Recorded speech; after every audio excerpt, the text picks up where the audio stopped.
Ok, muy bien. Buenas noches a todos. Qué bueno que están hoy aquí en un café con el pastor.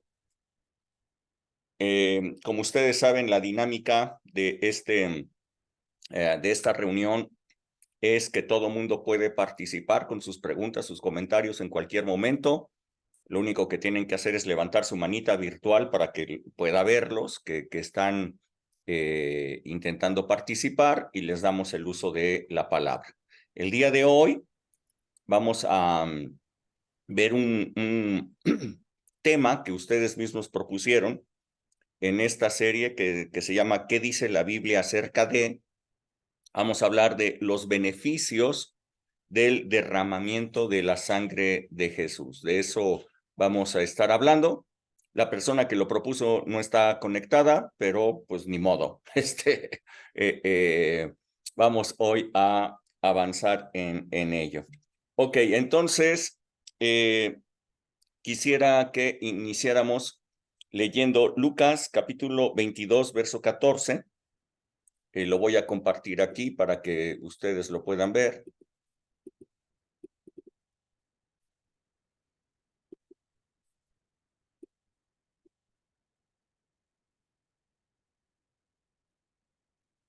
Ok, ahí lo tienen, Lucas 22, 14.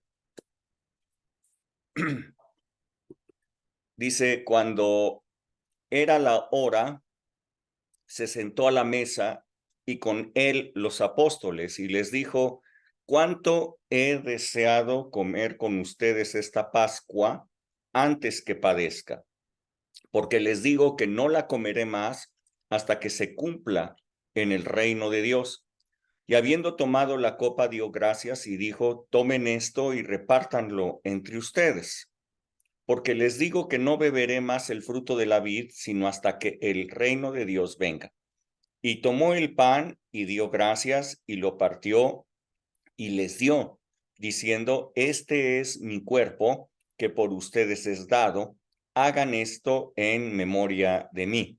De igual manera, después de que hubo cenado, tomó la copa diciendo, esta copa es el nuevo pacto en mi sangre que por ustedes se derrama.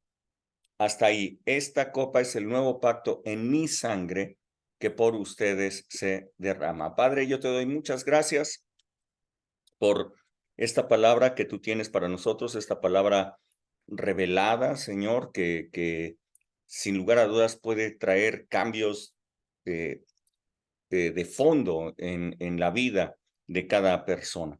En el nombre de Jesús declaro que puede fluir esta palabra libremente a través de internet, de las redes, a toda persona que lo escuche y puedan recibir esta palabra en su espíritu, en sus corazones, en el nombre de Jesús. Bien, como hemos leído, estaban celebrando la última Pascua con sus discípulos.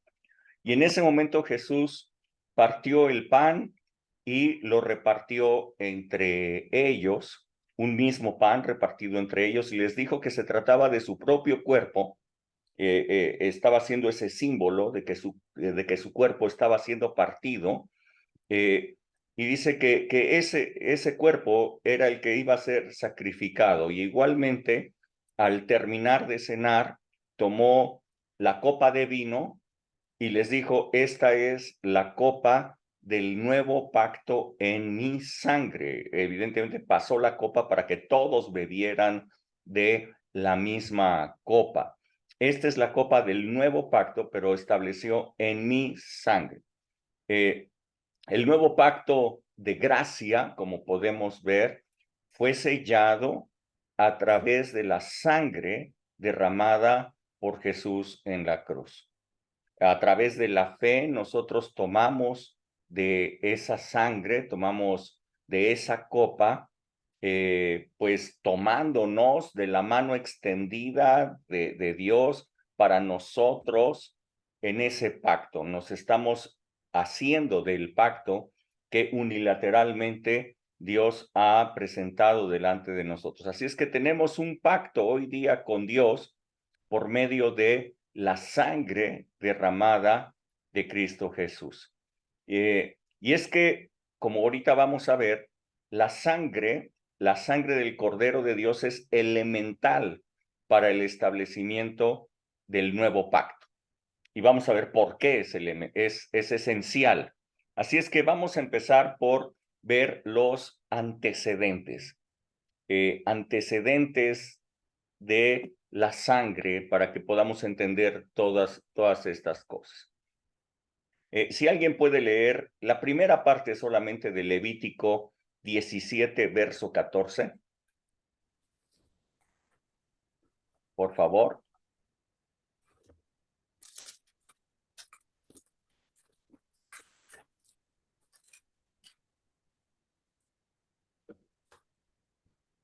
Porque la vida de toda carne es su sangre. Hasta ahí. Ajá. El libro de Levítico establece esto. La vida, tanto de los seres humanos como de todos los animales, porque está hablando la vida de toda carne, está en la sangre. Todos los animales, todos los seres humanos tenemos carne, por lo tanto, la vida que nosotros tenemos está en la sangre. Los médicos hoy día confirman esta aseveración dada por la palabra de Dios alrededor de hace 4,000 años. 4,000 años tiene de que esta palabra fue dada y los doctores hoy día pues, lo confirman. Si es verdad esto que dice la palabra de Dios. La sangre es un líquido que lleva pues todos los nutrientes, que lleva oxígeno a cada célula de nuestro cuerpo para que pues las células que tienen una función específica, esas células forman tejidos, los tejidos forman órganos y puedan realizar las funciones para las cuales están de una manera adecuada.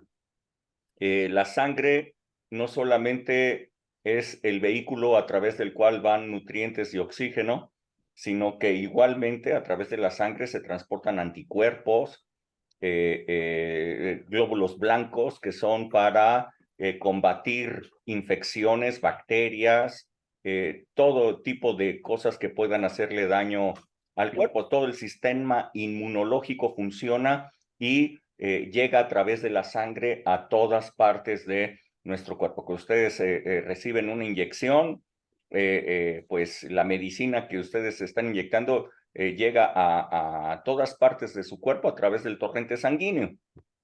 No sé ustedes, pero a mí me sucede que cuando me ponen una inyección, casi de inmediato siento el sabor de la inyección aquí en la boca. Y cómo llegó el sabor, cómo llegó desde la pompa, cómo llegó a mi boca, pues a través del torrente sanguíneo. Así funciona. Así es que es una red que lleva a todas partes los nutrientes y todo esto que les he hablado. Un cuerpo humano normalmente tiene entre 5 y 7 litros de sangre. Así es que esos entre 5 y 7 litros de sangre son los que nos mantienen con vida durante todo el tiempo en el que nosotros estemos vivos en esta carne. ¿Ok? Génesis 9:5, si alguien lo puede leer, del 5, versos 5 y 6.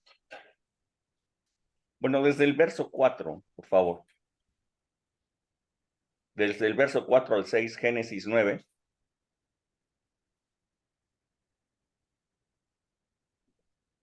¿Alguien? Porque ciertamente demandaré, desde el 4, ¿Mm? pero carne con su vida, que es su sangre, no comeréis, porque ciertamente demandaré la sangre de vuestras vidas, de mano de todo animal la demandaré, y de mano del hombre, de mano del varón, su hermano, demandaré la vida del hombre. El que derramare sangre de hombre, por el hombre su sangre será derramada, porque a imagen de Dios es hecho el hombre. Ok. ¿Hasta cuál? Entonces, sí, hasta ahí. Ajá. Dios estableció desde antes de la ley, aquí estamos hablando mucho tiempo antes de la ley, le está hablando a Noé. Dios le está dando instrucciones a Noé y le dice, tú vas a poder comer de todas las plantas, de todos los árboles, vas a poder comer de todos los animales, les dice, ¿ok? Solamente que no vas a poder comer su sangre, le establece. Dice, ¿por qué? La sangre, en la sangre está la vida de la carne. Es decir, lo que le estaba diciendo es que no podía comer la vida, que no se comiera la vida de los otros animales. En la sangre estaba la vida de estos animales. Y la sangre, entonces, siendo la vida misma de la carne, empezó a tomar una señal muy especial para el establecimiento de pactos.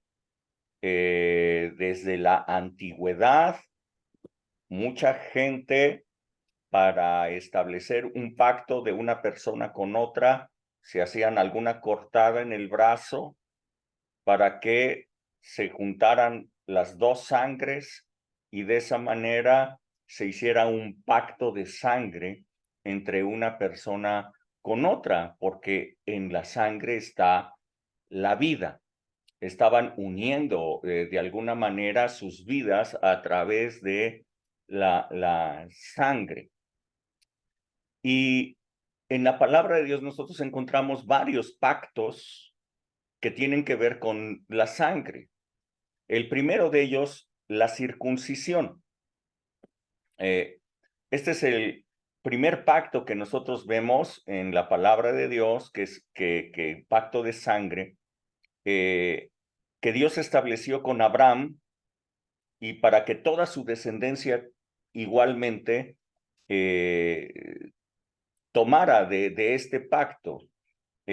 Todos los descendientes de Abraham deberían de llevar esa marca dentro de su propio cuerpo, a través de la cual ellos sabían que tenían un pacto con Dios. Durante la circuncisión, pues obviamente ocurría un derramamiento de sangre. Tanto así que años más tarde, cuando Moisés ya empezaba a luchar contra Faraón por la libertad de los israelitas, su hijo no había sido circuncidado, por lo cual el daño que vendría sobre Faraón le tocaría a él también, porque no llevaba la marca en su cuerpo, ¿ok?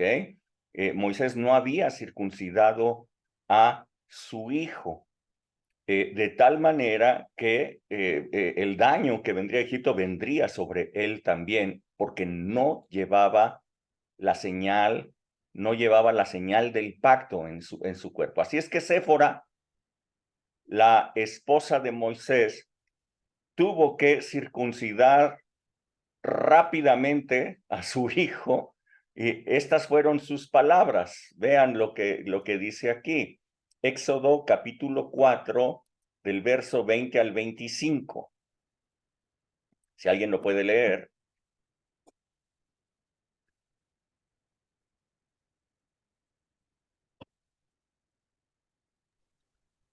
Lo leo. A ver, Joyita, por favor. Dice, entonces Moisés tomó su mujer y sus hijos y los puso sobre un asno y volvió a tierra de Egipto. Tomó también Moisés la vara de Dios en su mano. Y dijo Jehová a Moisés, cuando hayas vuelto a Egipto, mira que hagas delante de Faraón todas las maravillas que he puesto en tu mano, pero yo endureceré su corazón, de modo que no dejaré ir al pueblo. Y dirás a Faraón, Jehová ha dicho así a Israel, es mi hijo, No, mi primogénito. Jehová ha dicho así. Israel. Perdón. Jehová ha dicho así, Israel es mi hijo, mi primogénito. Ya te he dicho que dejes ir a mi hijo para que me sirva, mas no has querido dejarlo ir. He aquí, yo voy a matar a tu hijo, tu primogénito. Y aconteció en el camino una posada, Jehová le salió al encuentro y quiso matarlo. ¿Hasta ahí? Síguele, 25, al 26, perdón. Entonces Séfora tomó un pedernal afilado y cortó el prepucio de su hijo y lo echó a sus pies, diciendo: a la verdad, tú me eres un esposo de sangre. Así le dejó luego ir. Ella dijo: esposo de sangre a causa de la circuncisión. Ok, entonces, como ustedes se pueden dar cuenta, este es, igualmente es un pacto de sangre. Quien tuvo que hacer la circuncisión en ese momento de manera rápida fue Séfora, porque Dios le había dicho a Moisés: voy a matar al hijo de Faraón. O sea, estaba anunciando la muerte de los primogénitos. Y esto iba a tocarle al hijo de Moisés, a su primogénito. Dios le salió al encuentro, dice, y quiso matarle. Entonces, Séfora rápidamente dijo: no, bueno, lo que necesitamos aquí es la señal del pacto. Entonces, circuncidó a su hijo, y entonces le dijo a Moisés, recordar ustedes que Séfora no era hebrea, Séfora era madianita, ¿ok? Así es que ella dijo: tú eres esposo de sangre a causa de la circuncisión. Había derramamiento de sangre en la circuncisión y de esta manera llevaban en su propio cuerpo la señal del pacto, el pacto con Abraham. Todos aquellos que llevaran este pacto con Abraham deberían de estar circuncidados. La segunda referencia que tenemos es la Pascua. Ya habían transcurrido todas las plagas y el faraón permanecía necio, permanecía obcecado de no dejar salir al pueblo de Dios. Así es que se aproximaba la última plaga, la más espantosa, que era la muerte de los primogénitos. Entonces Dios instruyó a Moisés para que cada familia del pueblo de Israel realizara un ritual muy especial. Creo que todos ustedes lo conocen. En este ritual, cada papá, cada padre de familia debería de elegir a un cordero sin defecto que tuviera el tamaño correcto, el tamaño adecuado para que toda la familia lo consumiera por completo en una sola cena, en una sola noche. Deberían de degollarlo entre las 2 tardes. Esto quiere decir, a las 3 de la tarde deberían de degollarlo, y la sangre del cordero deberían de derramarla por completo, deberían de desangrarlo por completo, pero sobre una vasija deberían de conservar toda la sangre derramada por el cordero. Cuando hubieran ya desangrado totalmente al cordero y estuviera toda su sangre en la vasija, entonces deberían de tomar hojas de hisopo, meterlas dentro de la sangre y con esas hojas de hisopo pintar con la sangre, pintar los 2 postes y el dintel de la casa, de tal manera que esta iba a ser una señal de la sangre, para que cuando pasara el destructor, para que cuando pasara el ángel de la muerte, pasara de largo, pasara por encima de todas aquellas casas que tuvieran esa señal de la sangre en ellos. Así es que Moisés les explicó a todo el pueblo la importancia que tenía ese ritual, porque de no tener la marca de la sangre, el ángel de la muerte podría entrar en la casa y matar al primogénito que estuviera en ella. El ángel de la muerte tenía una instrucción: matar a todos los primogénitos, con excepción de aquellas casas que tuvieran la señal de la sangre. Aquel cordero debería de ser cocinado una vez terminado de pintar la casa, y deberían de comerlo por completo junto con panes sin levadura. Deberían de empezar a comerlo, deberían de empezar a cenarlo a las 6 de la tarde, es decir, cuando empezara el Sabbat. A las 6 de la tarde deberían de empezarlo, era el inicio de la Pascua, y el ángel de la muerte entonces pasaría y ellos deberían de estar listos para partir.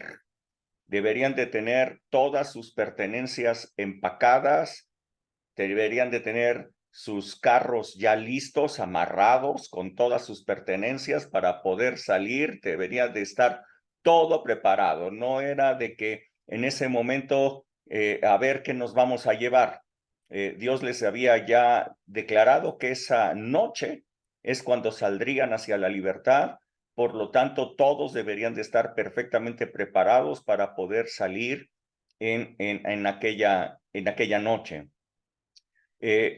Después de que este ritual ocurrió, después de que esto se consumó y salieron en libertad y todo esto, este ritual fue repetido cada año para conmemorar la salida de Egipto y cómo Dios los libró de la muerte de sus primogénitos. Así es que un ritual en donde había un derramamiento de sangre fue lo que marcó el momento de la salida de la esclavitud para ir a la libertad y hacia la tierra prometida. Un ritual que hablaba, que apuntaba hacia Jesucristo, hacia este tiempo que nosotros estamos viviendo. Bueno, el tercer pacto que nosotros podemos ver de sangre en la palabra de Dios, esta es la tercera referencia. Ustedes la pueden encontrar en la ley de Moisés.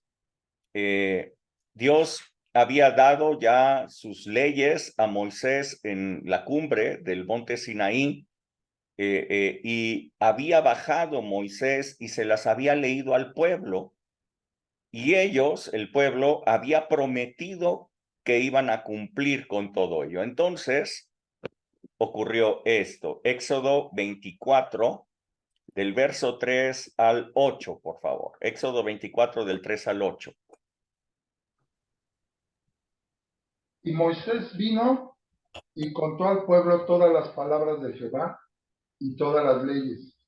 Y todo el pueblo respondió a una voz y dijo: haremos todas las palabras que Jehová ha dicho. Y Moisés escribió todas las palabras de Jehová, y levantándose de mañana edificó un altar al pie del monte, y 12 columnas según las 12 tribus de Israel. Y envió jóvenes de los hijos de Israel, los cuales ofrecieron holocaustos y becerros como sacrificios de paz a Jehová. Y Moisés tomó la mitad de la sangre y la puso en tazones, y esparció la otra mitad de la sangre sobre el altar. Y tomó el libro del pacto y lo leyó a oídos del pueblo, el cual dijo: haremos todas las cosas que Jehová ha dicho y obedeceremos. ¿Hasta el 8? Ajá. Entonces Moisés tomó la sangre y roció sobre el pueblo y dijo: he aquí la sangre del pacto que Jehová ha hecho con nosotros sobre todas estas cosas. Ok, gracias. En la ley podemos ver que este es el mero inicio de la ley de Moisés. Este es el mero inicio del pacto de la ley. Como ustedes se darán cuenta, el pacto de la ley fue sellado también con sangre. ¿Okay? La sangre fue el elemento a través de la cual se hizo este pacto. Es la sangre del pacto, dice aquí. La sangre del pacto que Jehová ha hecho con vosotros sobre todas estas cosas. Ustedes se pueden dar cuenta que la mitad de la sangre fue derramada sobre el altar, pero la otra mitad fue esparcida sobre el pueblo, sobre todo el pueblo que dijo, que se comprometió, que declaró que obedecerían la ley que habían escuchado. Este pacto, como ustedes se dan cuenta, se establecía entre dos partes. Este pacto daba inicio entre dos partes. Dios, que les estaba dando grandes promesas si obedecían la ley, también les estaba declarando fuertes, horribles maldiciones si ellos desobedecían. Ellos escucharon la ley, ellos escucharon todas las bendiciones que vendrían sobre ellos si obedecían, ellos escucharon todas las maldiciones que vendrían sobre ellos si acaso desobedecían, y ellos dijeron, muy bien, sí, vamos a obedecer. Entonces, la otra mitad de la sangre fue sobre ellos. Este es un pacto entre dos partes, ¿ok? Todos sabemos que este pacto fue un fracaso. El pacto de la ley fue un fracaso. No porque Dios fallara, no porque Dios hubiera dejado de cumplir sus promesas, sino porque el pueblo fue el que no cumplió su parte. La parte del pueblo, la parte en la que se comprometió el pueblo en este pacto de obedecer, nunca lo pudo hacer, nunca lo pudo realizar.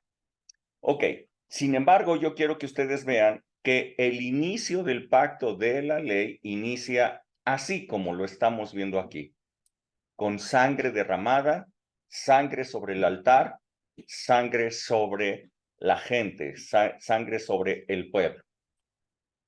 También dentro de la ley, Dios instruyó que se llevara a cabo otra ceremonia muy importante. Esta ceremonia era la fiesta más solemne de todas las que tenían los israelitas. Se trataba del día de la expiación. Esta es la ceremonia más solemne, la fiesta más importante de todo el año. En esta ceremonia, el sumo sacerdote era el encargado de realizar todo el ritual. El pueblo únicamente era un espectador. Cuando iniciaba el día de la expiación, el sumo sacerdote se bañaba en agua totalmente, tenía que bañarse, tenía que estar perfectamente limpio. Se ponía un vestido sencillo de lino y se dirigía al templo, en donde él tenía que elegir primero a un becerro que iba a ser sacrificado por sus propios pecados y los de su familia, y además debería de elegir también a 2 carneros, uno por Dios y otro por Azazel. Azazel significa el que es echado lejos. Eso significa Azazel, el que es echado lejos. Entonces, una vez elegidos estos 3 animales, tomaba el primero, tomaba el becerro, lo sacrificaba, derramaba su sangre, la sangre del becerro, y llevaba dentro de una bandeja, llevaba esa sangre hasta el lugar santísimo, donde la derramaba sobre el propiciatorio encima del arca. Luego salía otra vez hacia el atrio, en donde él había elegido a esos 2 carneros, ¿se acuerdan? Al carnero que iba a ser sacrificado por Dios, este era por los pecados, para la remisión de los pecados de toda la nación, para la expiación de los pecados de toda la nación. Y entonces sacrificaba a ese carnero, igualmente tomaba toda la sangre y nuevamente entraba hasta el lugar santísimo, en donde derramaba esa sangre sobre el propiciatorio. El primer becerro era por él, por sus pecados y por los de su familia. El carnero era por toda la nación. 2 veces entraba entonces en el lugar santísimo, derramaba la sangre. Una vez que había derramado la sangre allí sobre el propiciatorio, entonces volvía a salir, salía hacia el atrio. Todo el pueblo estaba ahí, todo el pueblo lo único que hacían era ver lo que estaba pasando. Salía el sumo sacerdote y entonces tomaba al otro carnero, al que había sido elegido por Azazel, esto es, el que es echado lejos. Y en este ritual, entonces, el sumo sacerdote imponía manos sobre la cabeza de ese carnero y declaraba todos los pecados de la nación, de los suyos y de toda la nación, sobre ese carnero. Había una transmisión. Se transmitían todos los pecados del año, eran transmitidos sobre la cabeza de ese carnero. Una vez que había declarado y transmitido por imposición de manos todos los pecados sobre la cabeza de ese carnero, entonces uno de los sacerdotes lo tomaba, lo sacaba y lo llevaba hasta el desierto, en donde lo soltaban. El carnero se iba solito, el carnero tomaba su rumbo y nunca lo volvían a ver. Como podemos apreciar, este ritual demostraba gráficamente lo que era la expiación de los pecados. La sangre del becerro y del carnero era derramada en propiciación por los pecados, en tanto que el otro carnero mostraba gráficamente que todos los pecados eran echados lejos, eran echados fuera, donde nunca más los volverían a ver. Ese era el significado de este ritual, de sangre que se hacía cada año. Si alguien lo puede leer, Levítico capítulo 16, verso 29 al 31.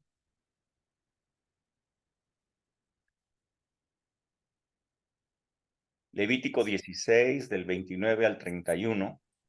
Yo lo leo. Por favor.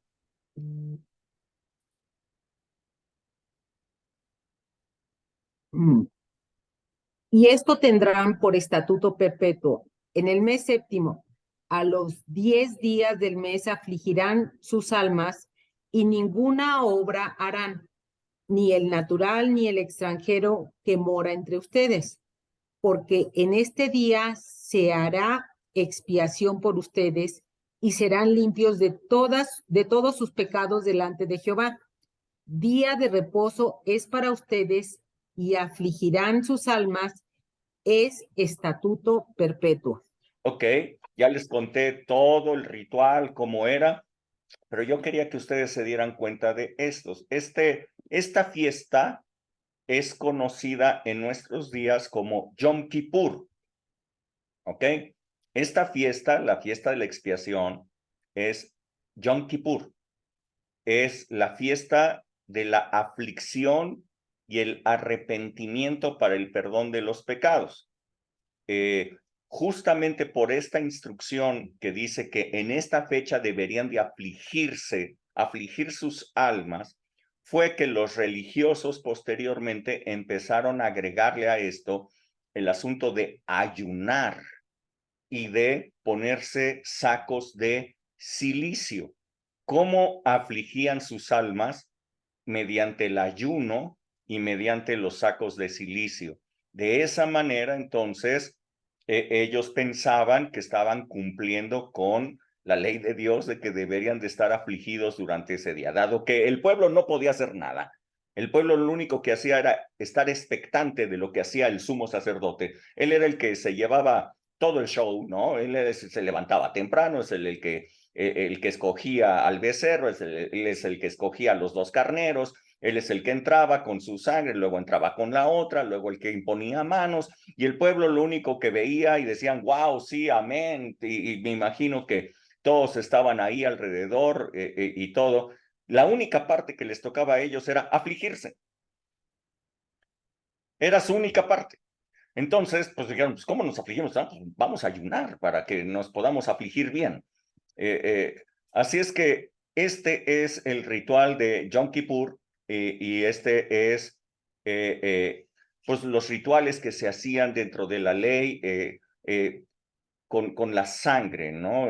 Para que podamos entender todo lo que implica lo que hizo Jesús. Entonces, ustedes se pueden dar cuenta que este ritual tenía que hacerse cada año, porque los pecados de las personas no eran quitados. Simplemente, como dice aquí, eran limpiados. Verso 30. Dice, porque en este día se hará expiación por ustedes y serán limpios de todos los pecados, de todos sus pecados delante de Jehová. Cada año tenía que hacerse este ritual. Así es que un nuevo pacto era necesario. El hombre había fallado en su promesa de que iba a cumplir con la ley. El pueblo de Dios había fallado. El pacto de la ley pues estaba descompuesto.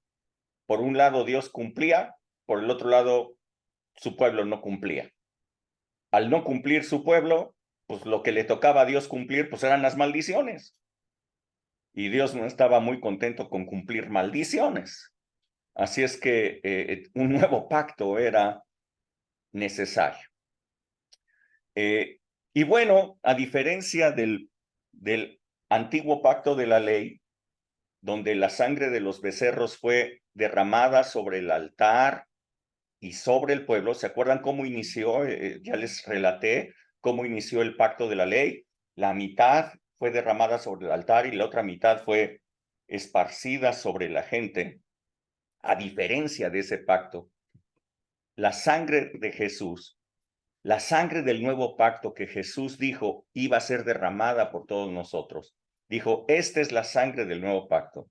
Esa sangre fue derramada completamente sobre el altar. En ese pacto, nosotros no teníamos nada que hacer. En ese pacto es un pacto unilateral, en donde Él hacía todo. Dios ofrecía todo en ese pacto, de tal manera que nosotros simplemente lo tomáramos a través de la fe. Así es que la sangre no fue dividida en dos.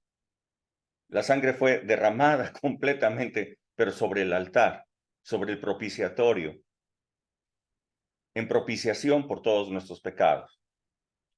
Así es que veamos qué es lo que hace la sangre de Jesús. Número 1, acabamos de ver el ritual de la expiación. Bueno, pues veámoslo, cómo se logra la expiación hoy día. Si alguien puede leer Hebreos, capítulo 9, desde el verso 5 hasta el 15, por favor.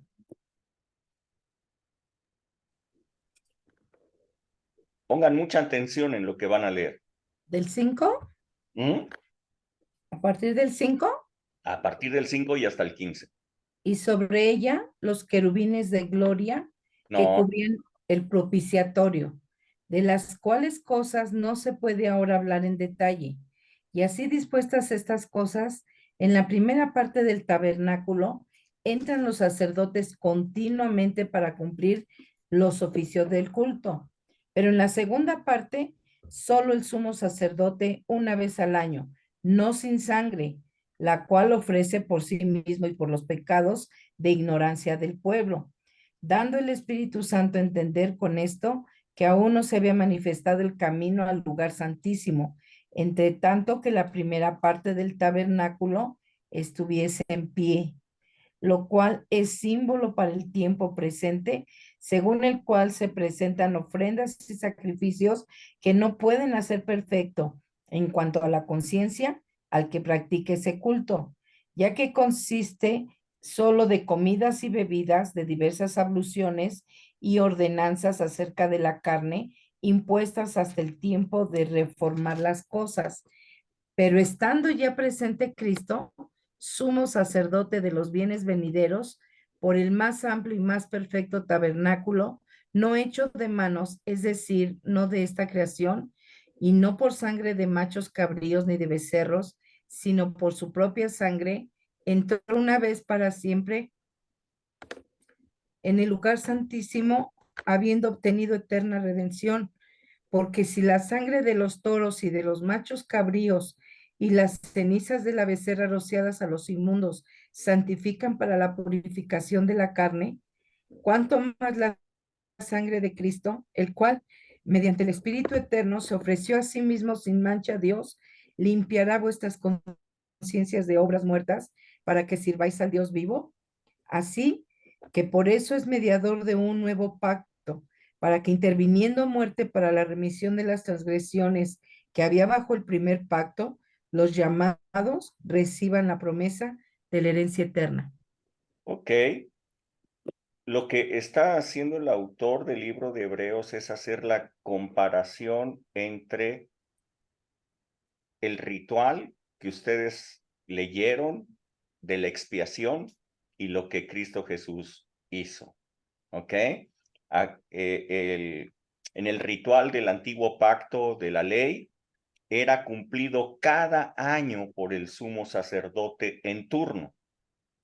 Y como podemos apreciar, ese ritual ofrecía la limpieza de los pecados del año, pero tenía que practicarse al siguiente año por los pecados de ese periodo.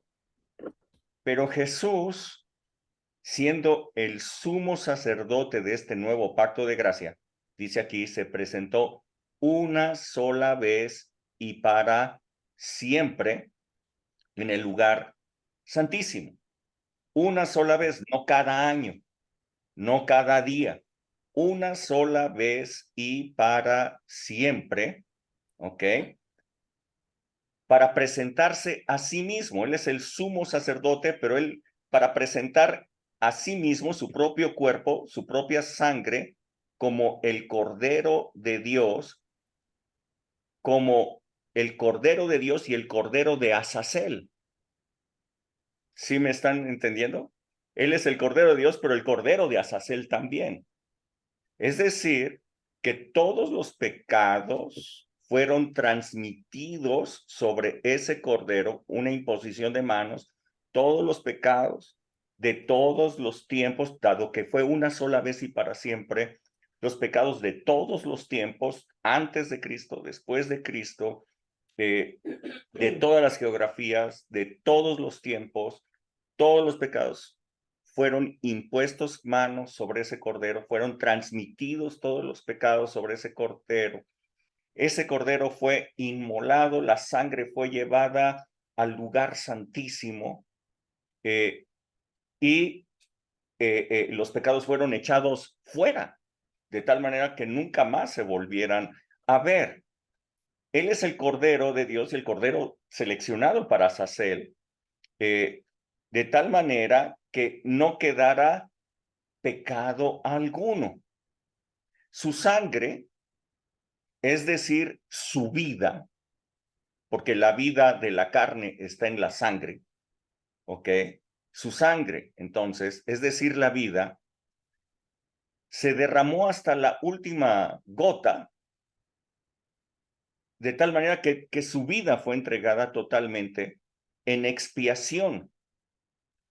Esta expiación, según nos dice lo que acabamos de leer en Hebreos, no solamente limpia, nuestro registro delante de Dios, sino que limpia nuestras conciencias. Escuchen bien, nuestra conciencia a través de la fe en dicho sacrificio. Escuchen bien, la parte más importante de la expiación en la sangre de Cristo Jesús es nuestra conciencia.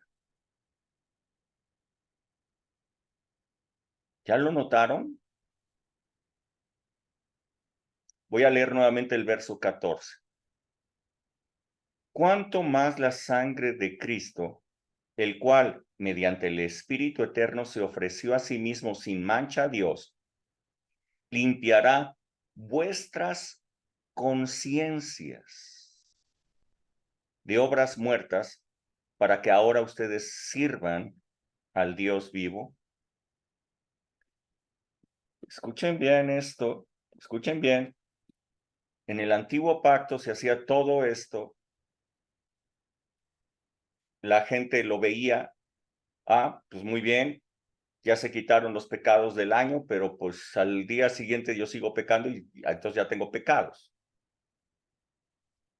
Pero ahora el Señor limpia tu conciencia de pecado. Si tú crees la obra de Cristo Jesús, si tú crees lo que está diciendo la palabra, entonces tu conciencia está limpia de todo pecado. Esta es la obra de la expiación en Cristo Jesús. Es la gran diferencia entre el antiguo pacto y el nuevo pacto, pero no es la única. Hay grandes diferencias. Apocalipsis capítulo 5, verso 9 y 10, si alguien lo puede leer.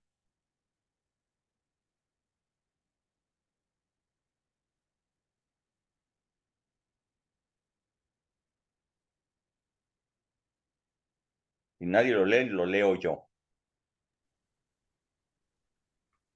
Apocalipsis, ¿qué? 5, 9 y 10.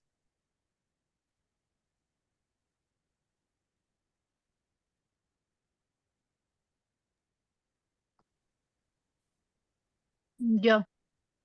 A ver, Y cantaban un nuevo cántico diciendo, digno eres de tomar el libro y de abrir sus sellos, porque tú fuiste inmolado y con tu sangre nos has redimido para Dios, de todo linaje y lengua y pueblo y nación, y nos has hecho para nuestro Dios reyes y sacerdotes, y reinaremos sobre la tierra.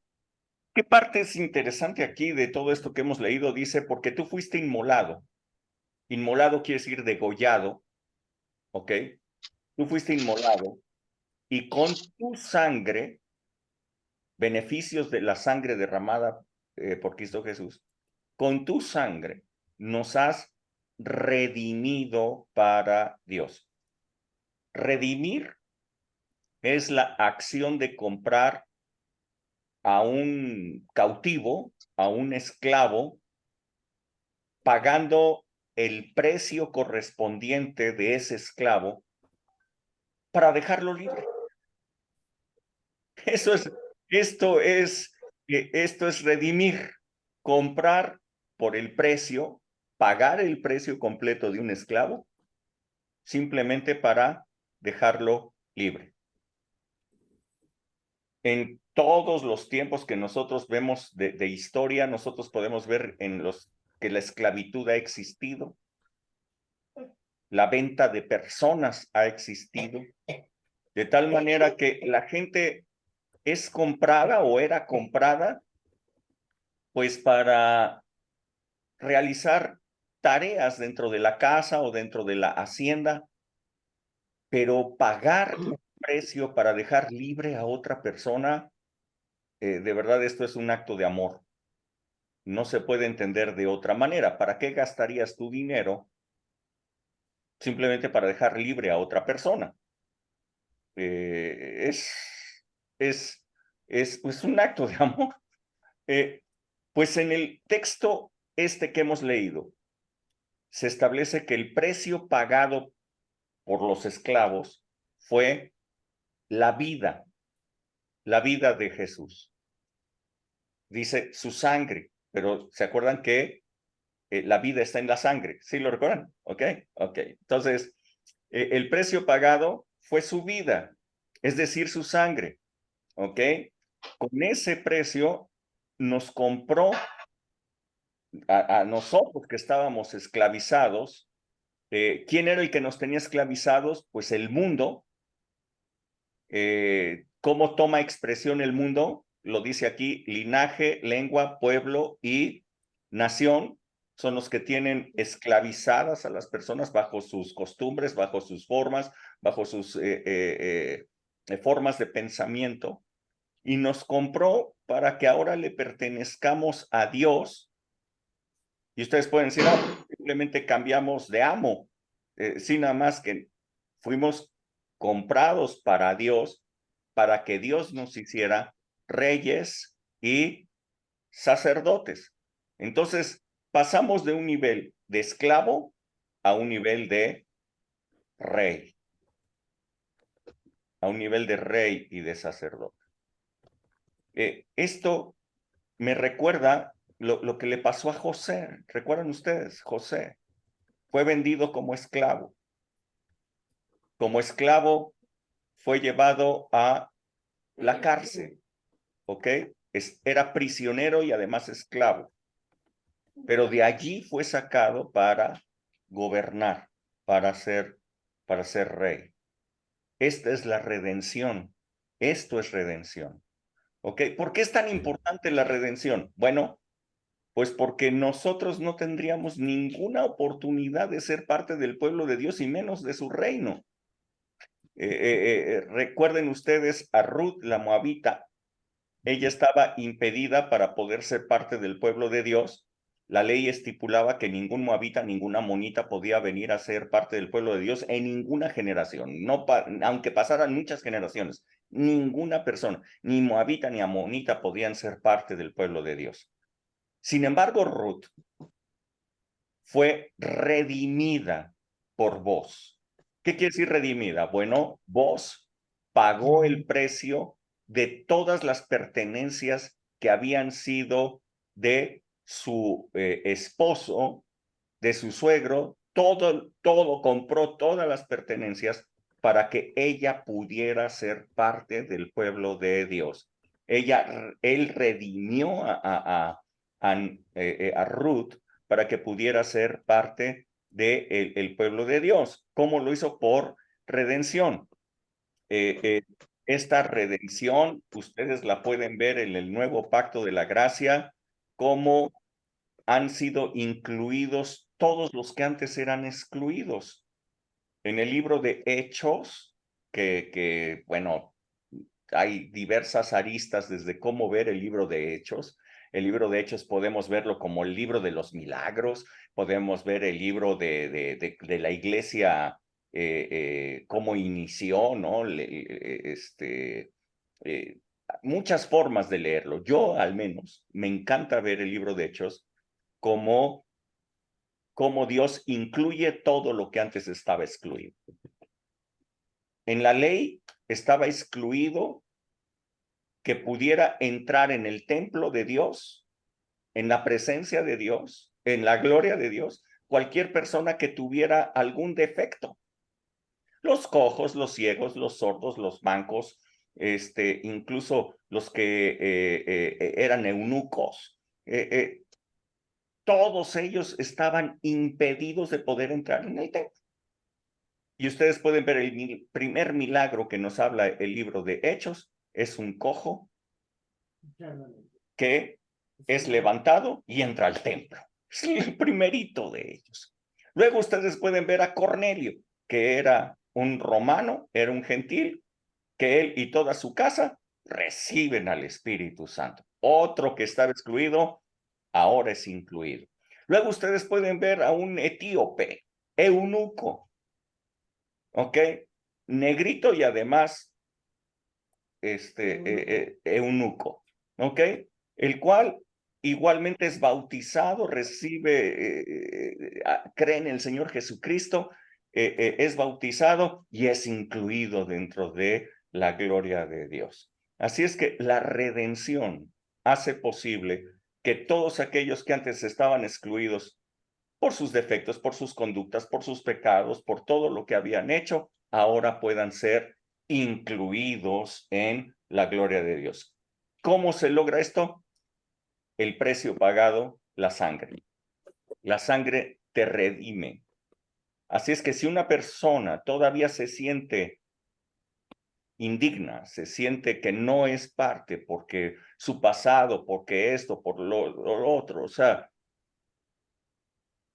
y dice, no, es que yo no puedo ser parte, quiero decirles, ya fuiste redimido, ya fuiste comprado. Así es que te compraron de todo tu pasado, te compraron de tu linaje, te compraron de tu pueblo, te compraron de todo lo que, de todo por donde tú vienes, fuiste comprado y ahora le perteneces a Dios. Así es que eres incluido dentro de los planes, eres incluido dentro de la gloria de Dios. Este es un beneficio de la sangre de Jesús. Ha sido redimido.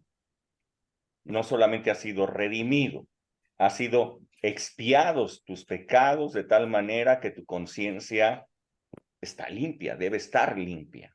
Ok, pero aún hay más, como dijera Raúl Velasco. Hebreos capítulo 10, desde el verso 8 y hasta el 14.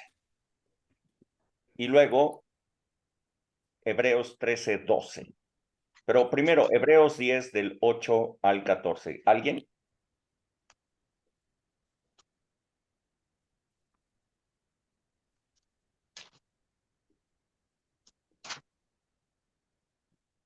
Si no, lo leo yo. Yo lo leo. Siendo primero sacrificio y ofrenda, holocaustos y expiaciones por el pecado no quisiste, ni te agradaron, las cuales cosas se ofrecen según la ley. Y diciendo luego, he aquí que vengo, oh Dios, para hacer tu voluntad, quita lo primero para establecer esto último. En esa voluntad somos santificados mediante la ofrenda del cuerpo de Jesucristo, hecha una vez para siempre. Y ciertamente todo sacerdote está día tras día ministrando y ofreciendo muchas veces los mismos sacrificios que nunca pueden quitar los pecados.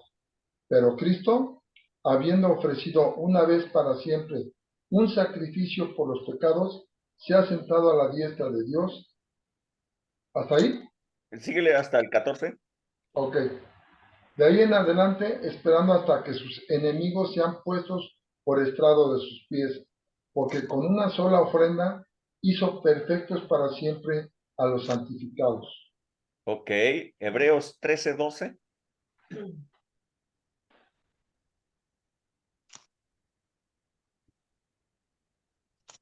Por lo cual también Jesús, para santificar al pueblo mediante su propia sangre, padeció fuera de la puerta. Ok, gracias. Entonces nos está diciendo aquí el libro de Hebreos. Escuchen bien. Dice, porque Cristo, habiendo ofrecido una vez para siempre, ¿recuerdan? Los sacerdotes todos los días, la expiación una vez al año, una y otra vez tenían que estar ofreciendo sacrificios por los pecados, pero Cristo ofreció una sola vez y para siempre, como sumo sacerdote se ofreció a sí mismo, su sangre fue derramada, ¿ok? Dice, y con ese solo sacrificio, dice, se ha sentado a la diestra de Dios, verso 14, porque con una sola ofrenda, escuchen bien lo que dice, hizo, ¿qué hizo?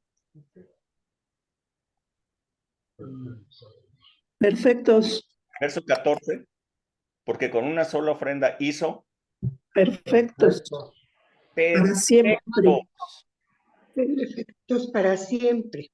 no A los temporales, santificados. perfectos para siempre, porque no se tiene que estar repitiendo los sacrificios. O sea, el sacrificio ya fue hecho una sola vez y para siempre. Por eso dice, hizo perfectos para siempre, porque no se tiene que volver a hacer para siempre a los santificados. Toda persona entonces que ha creído en el sacrificio de Cristo Jesús, la sangre de Cristo Jesús, capítulo 13, verso 12, la sangre de Cristo Jesús lo ha santificado.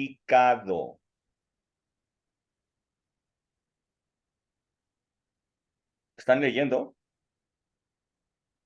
Por lo cual, también Jesús, para santificar al pueblo mediante su propia sangre, el beneficio de la sangre, ¿cuál es? Ser santificados. Ahora, el verso 14 del verso 8 dice que esos santificados han sido hechos perfectos para siempre. ¿Sí lo están leyendo o no? ¿Sí está escrito en tu Biblia? ¿Sí? Está escrito en tu Biblia, ¿verdad? ¿Lo puedes creer? Y te pregunto si lo puedes creer, porque regularmente hemos sido enseñados por la iglesia evangélica de que los cristianos somos pecadores salvados por gracia.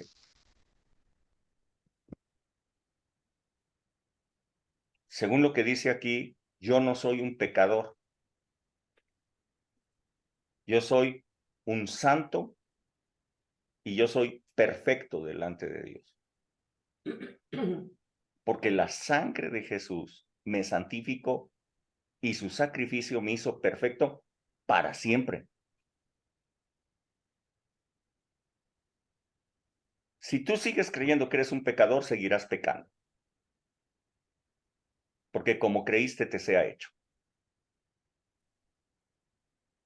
Si tú crees que eres santo, tu vida va a cambiar diametralmente.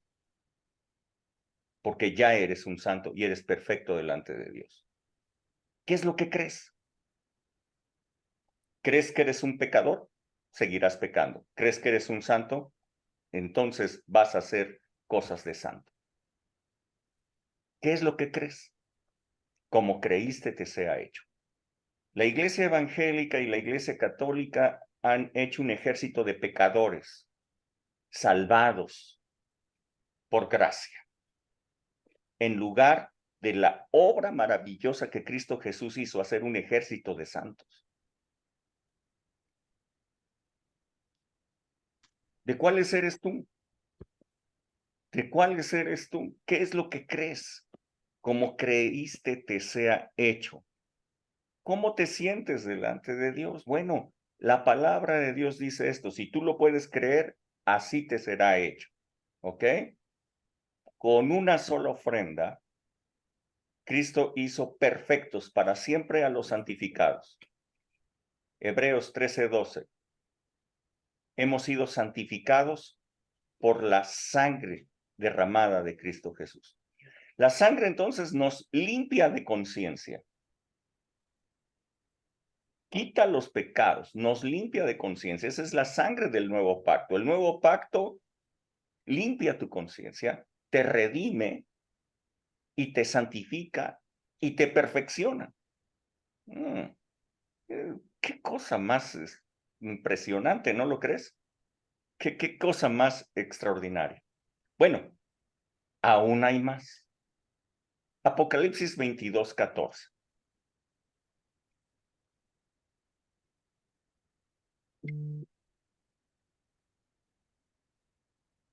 ¿Alguien lo puede leer? Bienaventurados los que lavan sus ropas para tener derecho al árbol de la vida y para entrar por las puertas en la ciudad. Ok, fíjense nada más. ¿Qué es lo que nos lava? La sangre de Jesús, la que nos lava. Ahora, bienaventurados los que lavan sus ropas, dice aquí, para tener derecho al árbol de la vida. ¡Wow! ¡Wow! ¡Wow! ¡Wow!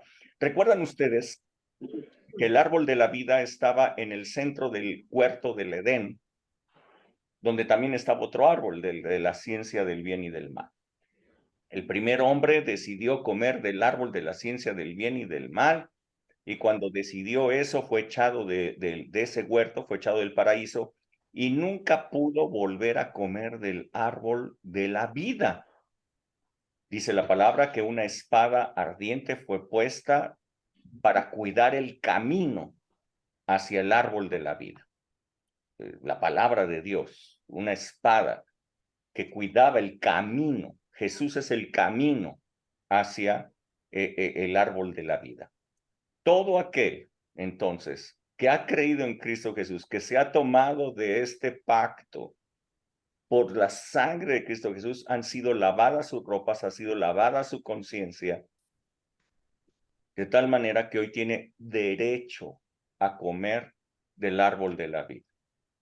Piense bien que no se podían comer los dos árboles. O comías uno o comías del otro. Cuando comían del árbol de la vida, no podían comer del otro árbol, de la ciencia del bien y del mal. Cuando comieron de la ciencia del bien y del mal, ya no comieron del árbol de la vida. Entonces, podemos entender claramente que son mutuamente incompatibles. ¿Ok? Si comes de uno, no comes del otro. Comer del árbol de la ciencia del bien y del mal es tener tu propio criterio del bien y del mal. Cada persona establece subjetivamente lo que para ella es bueno y lo que para ella es malo. Esto es comer del árbol de la ciencia del bien y del mal. El diablo se lo dijo a la mujer: el día que tú comas de este árbol serás como Dios. Tú sola vas a determinar lo que es bueno y lo que es malo. Muchas personas quieren ser como Dios y determinar lo que es bueno y lo que es malo. Tener su propio criterio, su subjetivo criterio. La verdad nos establece por el Espíritu Santo lo que está bien y lo que está mal. Él es el que nos dirige, él es el que nos lo da. De tal manera que el que ha lavado sus ropas y come del árbol de la vida no puede volver a su propio criterio, sino ahora es movido por el criterio que el Espíritu Santo le da. El Espíritu Santo es el que lo mueve, el Espíritu Santo es el que le dice qué está bien, qué está mal, hacia dónde ir, qué hacer. Hay un fruto del Espíritu Santo, por lo cual se mueve en el bien de Dios. Pero hay muchas personas que siguen con la subjetividad. Yo veo, Isaac hizo una cápsula de fe padrísima. Estaba dando una palabra extraordinaria. Y una persona pone en el comentario de su cápsula en YouTube: le valió gorro lo que se está diciendo, le valió gorro el mensaje. Lo que esta persona pone: dice la palabra de Dios que es, ¿cuál es la palabra? Bueno, que es impropio que un hombre se deje crecer el pelo. Lo que esta persona se fijó fue que tenía el pelo largo y no en la palabra que se le estaba dando. Cuando tú tienes tu propio criterio de lo que está bien y de lo que está mal, no, es que eso no, no puedes comer del árbol de la vida. Se te está dando a comer del árbol de la vida y no comen del árbol de la vida. Siguen comiendo del bien y del mal. Es terrible la condición de muchísima gente religiosa que sigue comiendo del bien y del mal. No han lavado sus ropas. Al lavar tus ropas tienes derecho a comer del árbol de la vida. Yo te sugiero, come del árbol de la vida y deja de comer del árbol de la ciencia del bien y del mal. Bueno, último beneficio, pero grandioso beneficio, extraordinario beneficio. En el antiguo pacto de la ley se establecían formidables bendiciones para aquellos que obedecieran la ley, pero también terribles maldiciones para quienes desobedecieran. Como hemos visto, el mismo pueblo de Dios desobedeció las leyes de Dios y entonces sufrieron todas las maldiciones que estaban establecidas en la ley. La peor de las maldiciones fue perder la tierra que Dios les había dado, perder la soberanía de la tierra prometida que Dios les había dado, y fueron llevados en esclavitud y fueron llevados en cautiverio a Babilonia, en donde se dispersaron, y únicamente un grupo de judíos pudo regresar y ocupar nuevamente la tierra prometida, pero ya no siendo soberanos. Nunca volvieron a ser soberanos de la tierra prometida. En este nuevo pacto de la gracia, la sangre, como les dije, no fue derramada sobre el altar y sobre el pueblo. Fue derramada únicamente sobre el altar. Nuestro representante como ser humano, nuestro representante Jesucristo, obedeció todas las leyes, todas las reglas, además cumplió cabalmente con toda la ley. Él es nuestro representante delante de Dios. De manera que él, obedeciendo y derramando esa sangre del nuevo pacto, sufrió el castigo que nosotros merecíamos en sustitución nuestra. Así es que es por su obediencia y no por la nuestra que tenemos hoy pleno derecho a la bendición. Escuchen bien. Por su obediencia, no por la nuestra, es que hoy día tenemos pleno derecho a la bendición. Su sangre fue derramada sobre el propiciatorio, no sobre nosotros. Nosotros no tenemos, nosotros no nos comprometimos a decir, sí, vamos a obedecer. Eso fue lo que dijo el pueblo cuando cuando escucharon la ley. Dijeron, sí, vamos a obedecer. Ellos se comprometieron y por eso la sangre fue por ellos. Nosotros no lo dijimos. Cristo unilateralmente, con su sangre derramada, nos ofreció la bendición. Quitó la maldición y él la sufrió. De todas nuestras desobediencias, él la sufrió. De tal manera que tenemos derecho a la bendición. Si alguien puede leer Efesios 1, desde el verso 3 hasta el 7.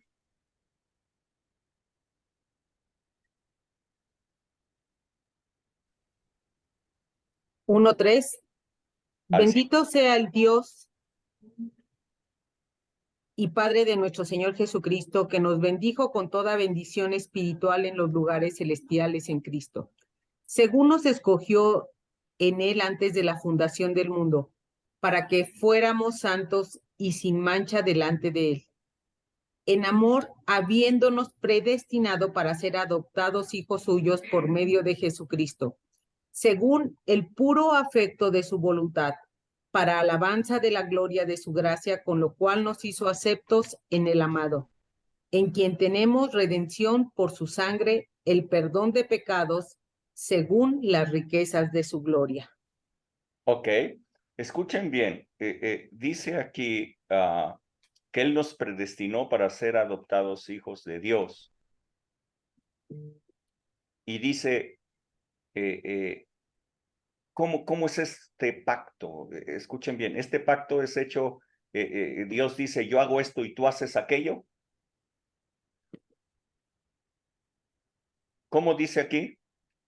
Según el puro afecto de su voluntad. ¿Cómo se estableció este pacto? Porque Él quiso. ¿Sí está clarito? ¿Por qué soy hijo de Dios? Porque Él quiso. ¿Por qué hoy tengo derecho a la bendición? Porque Él quiso. ¿Por qué dio la sangre de su propio hijo para que yo fuera santo y sin mancha? Porque Él quiso. No es porque yo haya hecho algo. No es porque yo me hubiera comprometido a algo. Este pacto es totalmente unilateral. Este pacto es porque Dios quiso. Y el que quiere agarrar todos esos beneficios, se toma de esa mano y dice, yo lo tomo, esto es para mí, yo lo creo, yo lo recibo. ¿Por qué? Porque Dios quiso. Es así de sencillo esto. Así es que hemos sido bendecidos con toda bendición espiritual en los cielos, en la tierra. Tenemos toda bendición. La bendición de hijos, la bendición del pueblo de Dios, la bendición de la ley. Tenemos la herencia en Cristo Jesús. Todo esto por su sangre. Todo esto por la sangre derramada, la sangre del nuevo pacto. Ok. ¿Alguna duda? ¿Alguna pregunta, un comentario que ustedes quieran hacer?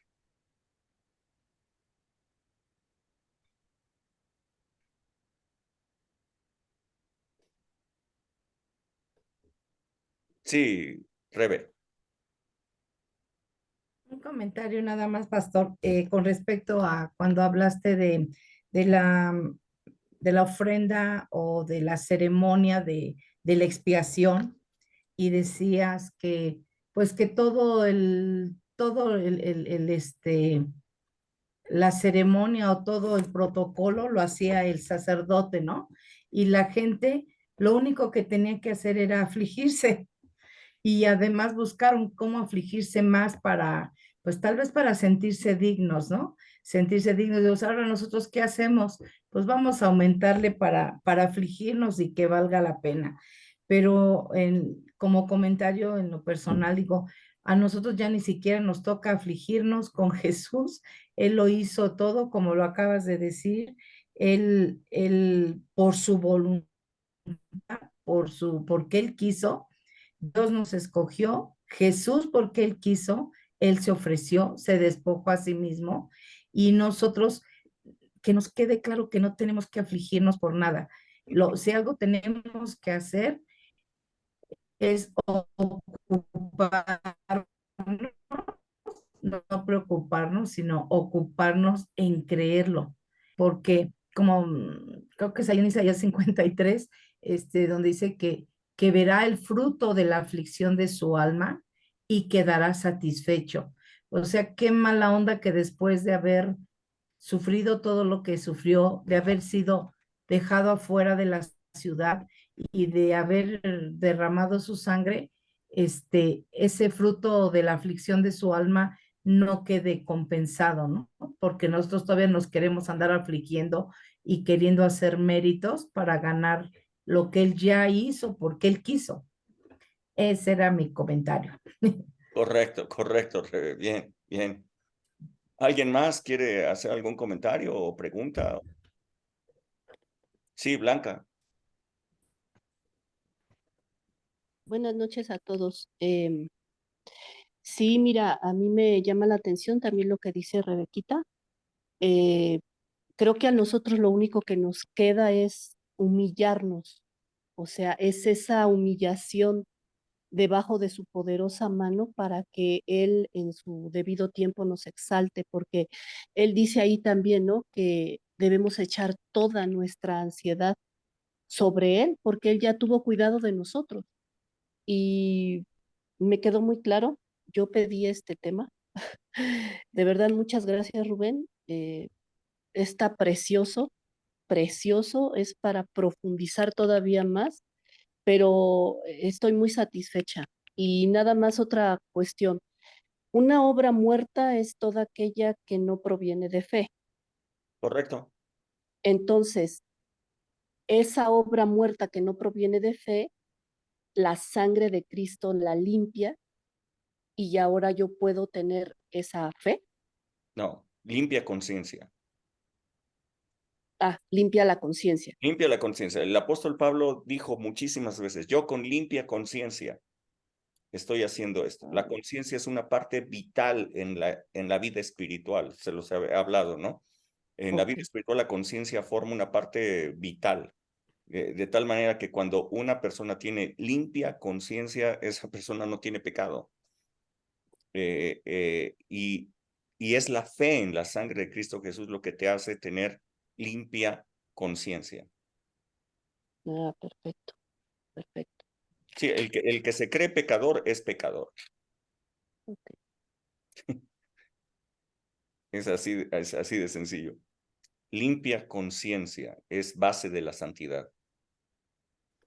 Ok, muchas gracias, Rubén. Muy amable. ¿Sí? ¿Alguien más?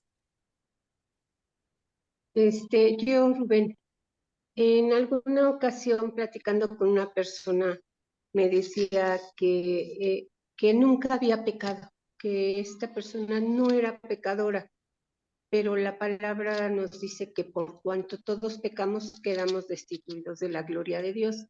Entonces, ahorita con lo que tú nos dices que con la sangre de Cristo, Él nos limpia de todos nuestros pecados. Entonces, estas palabras que esta persona decía, pues no sé, como que digo, bueno, entonces, si era pecadora o no era pecadora, no entiendo. Es que estas palabras son de una persona de fe, pues, dependiendo de cómo lo haya dicho esa persona, no sé cuál sea el contexto. Pero el apóstol Pablo lo dijo igualmente. Dice, yo con limpia conciencia, dice, yo, o sea, no tengo pecado, decía él, ¿no? Y notemos que él había mandado asesinar a no sé cuántas personas y los arrastraba y consintió con la muerte de Esteban, en fin, o sea, de que estaba, si lo analizamos lleno de pecado, pues él estaba lleno de pecado. Es más, él también lo dice, él dice que miserable de mí, dice, porque las cosas que quiero hacer no hago y las que no quiero hacer, esas termino haciendo. O sea, él mismo lo está expresando. Sin embargo, él dice, yo con limpia conciencia, dice, conciencia de pecado, no tengo pecado, dice él, ¿no? Una persona que ha sido limpiada de pecado, tú puedes decir, yo nunca he pecado. Es más, el que pecó fue el viejo hombre, pero este nuevo que el Señor hizo, no tiene pecado. Ok, pero bueno, esta persona... ¿Suena muy pretencioso? Sí. Ok. Era una persona que era muy, muy católica. Igual esa persona dice, yo con mi esfuerzo nunca he pecado. Bueno, pues entonces está bastante mal. O sea, evidentemente que cualquier persona con su esfuerzo siempre ha pecado. Sí, claro. Ok. Muchas gracias, Rubén. Sí. Ok, es más, sí, dice Juan, dice, si nosotros decimos que no hemos pecado, nos hacemos mentirosos. Y hacemos mentiroso a Dios. ¿No? Eso dice Primera de Juan. Sí. El asunto es que tú tengas una limpia conciencia de pecado, de tal manera que tú sabes que la sangre de Jesús te ha lavado, te ha quitado todo el pecado. Ok, sí, claro. Ok, gracias. Ok, ¿alguien más? Me voy a robar la participación, no sé cómo levantar la mano, no encuentro. Ok, sale. Más de alguna vez he escuchado que, bueno, ahorita lo insististe otra vez, lo comentaste o lo mencionaste, de quienes dicen pecadores que salvados por la gracia. ¿A qué se refieren? ¿Así es como se sienten? ¿Así es su estatus actual? ¿O es una forma de decir, por ejemplo, yo diría sí, yo pequé, fui pecador, fui salvado por la gracia? ¿No es esa la intención de decir? O sea, sí. ahora sé que ya no lo soy santificado, soy justificado. ¿No se referirán a eso o es así como se sienten o así o ese es su estatus actual, digamos, su forma de ser, de pensar, no sé si me explico. Sí, sí, el punto es, ¿qué es lo que tú confiesas? O sea, ese es el punto, ¿no? Si tú dices, yo soy un pecador, salvado por gracia, mi identidad es, yo soy un pecador. Por lo tanto, ¿qué vas a hacer en tu vida? ¿Pecar? Exacto, exacto. Ahora, si tú tomas esta identidad que dice la palabra, que ha sido santificado y perfeccionado, ¿por qué no te atreves a decir, soy santo? Es más fácil decir soy pecador que decir soy santo. Porque decir pecador suena humilde. pero decir soy santo suena pretencioso, suena a orgullo. Bueno, yo diría que a modo de testimonio diría, fui pecador, pero ya fui salvado, justificado y santificado ya. Sí, sí, sí, muy diferente decir fui pecador y fui salvado a decir soy santo. ¿Por qué no te atreves a decir soy santo? Ok. Sí, entonces es la forma. ¿Verdad que suena, verdad que cuesta trabajo? ¿Que cuesta trabajo decir soy santo? Salud. Salud. Cuesta trabajo. O sea, pero esto es tu identidad. ¿Cuál es tu identidad? ¿Eres pecador o eres santo? Ok. El que dice es pecador va a pecar. El que dice es santo es una persona que va a andar rectamente. Es mi identidad. Esta identidad yo no la gané, la ganó Cristo Jesús para mí. Él es el que me santificó y Él es el que me perfeccionó. Sí, Blanca. Okay. Yo creo que muchas veces no decimos eso por causa de lo que hacemos. Nos estamos viendo a nosotros mismos, vemos nuestras debilidades en el carácter, hábitos, todo eso, ¿no? Y eso es lo que muchas veces hace que las personas digan, no me veas a mí, ve a Dios porque yo te puedo fallar. Y ahí es donde está esa contradicción. No aceptamos en realidad este sacrificio como tal porque nos vemos a nosotros mismos en nuestra conducta de todos los días, en nuestras debilidades, y eso hace que no haga un match entre lo que hago y lo que digo que soy, pero es más bien lo que debo de decir que soy para que eso se ajuste a lo que yo haga. Y de esa manera sea la palabra de Dios la que nos transforme, la que actúe en nosotros para que no seamos, como tú nos has enseñado, actores de la palabra, con un libreto que es la Biblia, así hazle, este es tu papel, y no es así. Entonces, creo que por allí es donde nos cuesta un poco de trabajo. Yo lo digo por mí, no sé los demás, pero creo que al estar viéndome en qué fallo lo que estoy mal, allí es donde no empata con lo que dice la escritura de mí. Entonces, ahí Dios quiere trabajar conmigo y por eso aprecio mucho que hayas tomado este tema, Rubén. Muchas gracias. Sí, y tienes razón, es que la gente en vez de ver la obra de Cristo se ve en ellos mismos. Entonces, Sí. como se ven ellos mismos, se desprecian y se menosprecian a sí mismos porque se ven que no han logrado las cosas. Pero el apóstol Pablo por eso decía, yo más bien me gloriaría en mis debilidades, porque cuando yo veo mis debilidades, entonces el poder de Dios se manifiesta sobre mí, el poder de Dios me levanta, entonces yo puedo ver, ok, yo soy débil, pero Dios es fuerte. O sea, entonces yo soy fuerte en Dios. Diga el débil, fuerte soy. ¿Por qué dice el débil, fuerte soy? Porque simplemente se está haciendo una catarsis en el cual él mismo se está diciendo, no, no, no, yo soy fuerte, yo soy fuerte. No, no, no, es porque yo confío en la fortaleza de Dios.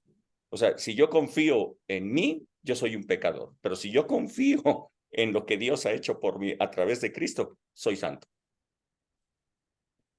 Sí, amén. Gracias.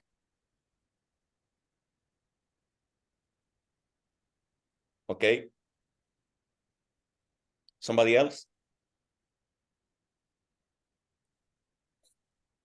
¿No? ¿Nadie más? Bueno, entonces, que Dios les súper bendiga. Tomemos nuestra identidad que la sangre de Cristo ha logrado, ha ganado para nosotros. Hemos sido redimidos. Nuestros pecados han sido expiados. Limpios, nuestra conciencia, perfeccionados, santificados, benditos de Dios. Que Dios les bendiga muchísimo. Nos vemos. Ay, gracias. Gracias, buenas noches. a todos. Buenas noches. Bye. Bye. Buenas noches. Hasta luego.